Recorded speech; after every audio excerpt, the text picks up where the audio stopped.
important. So when it comes to, again, these networks, and you have relationship networks inside the university that are important, you have investment networks, you have those that you invest in. How do you think about that concentrated set of relationships and leveraging the value of them?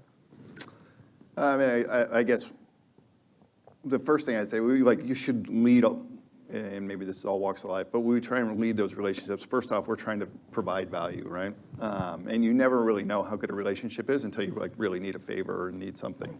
And then someone who's willing to go out of their way to help you out for whatever reason makes a huge difference. So first off, we whenever we can add value, which quite frankly isn't that often with most of our external partners, but if they do need something, if we can provide an introduction or they want to speak to somebody at the university, or we've had people literally in our office go and collect engineering resumes by hand from students that were go get recommendations from professors, go to those students hey, you want to work at this company. Wait, we you guys guarantee do that? it. That's a service you guys provide? We will. That's why you're here. Absolutely. That's why you're here. That's great. Sign us up. And then FedEx those resumes to the company because they're hey, we need these specific type of engineers.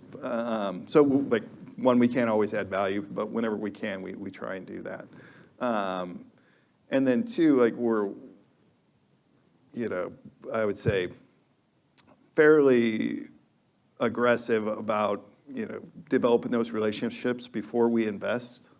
So hopefully you have some reasonable idea in that, hey, we didn't just do several meetings. We may have went out and met some of your portfolio companies, or we did calls with other partners. We did calls with management team or people who used to work at the firm. And so we know something about that. And our diligence process is generally in depth enough that you have a fairly good understanding. But still, you never know how those relationships are going to be until you're kind of in them.